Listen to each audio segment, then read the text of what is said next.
Hello, ഞാൻ വീണ്ടും എത്തിയിട്ടുണ്ട്. ചെറിയൊരു ഗെറ്റ് റെഡി വിത്ത് മീ ആണ് ഗൈസ്. എനിക്ക് ഗെറ്റ് റെഡി വിത്ത് മീ ഭയങ്കര ഇഷ്ടമാണ് ചെയ്യാനായിട്ട്. അതാണ് ഞാൻ എപ്പോഴും ഗെറ്റ് റെഡി വിത്ത് മീ ചെയ്യുന്നത്. അപ്പോൾ ആദ്യം ഫേസിൽ ഞാൻ റോസ് വാട്ടറാണ് അടിച്ചു കൊടുക്കുന്നത്, മുഖം ക്ലീൻ ആയിട്ടിരിക്കാൻ വേണ്ടിയിട്ടാണ് കേട്ടോ.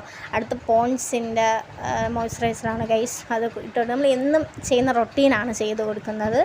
അപ്പോൾ പറയണ്ടല്ലോ, നിങ്ങൾക്കറിയാമല്ലോ ഞാൻ എന്തൊക്കെയാണ് ചെയ്യാൻ പോകുന്നത്. ലിപ്സ്റ്റിക് ഒഴിച്ച് ബാക്കിയെല്ലാം എഴുതി ചെയ്യുന്നുണ്ട്. അതിനുശേഷം ഞാൻ യാഡ്ലിയുടെ പൗഡറാണ് കേട്ടോ ഇട്ടിരിക്കുന്നത്. പോൺസും നല്ല പൗഡറാണ്, നല്ല മണമാണ്. അപ്പോൾ ഇതും നല്ല മണമാണ് ഗൈസ്. അപ്പോൾ പോൺസ് ചെയ്യുന്നതുകൊണ്ട് ഇതാണ് ഞാൻ ഇപ്പോൾ യൂസ് ചെയ്യുന്നത്.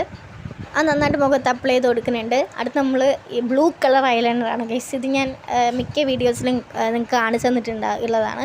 അപ്പോൾ ഞാൻ ഇത് ചെറിയൊരു ഐലൈനർ വരയ്ക്കുന്നതായിട്ട് ഞാൻ കാണിച്ചിട്ടുണ്ട്. അത് ഞാൻ സ്പീഡാക്കിയതാണ്, ലെങ്ത് ആവണ്ടെന്ന് വിചാരിച്ചിട്ടാക്കിയതാണ് ഗൈസ്. എങ്ങനെയാണ് ഐലൈനർ സാധാരണ വരയ്ക്കാറുള്ളത്. അപ്പോൾ ഇത് നോക്കി എനിക്ക് വരയ്ക്കാൻ പറ്റാത്തതുകൊണ്ട് കണ്ണാടി പോയി ഒന്ന് വരച്ച് സെറ്റായി കൊണ്ടുവന്നു ഗൈസ്.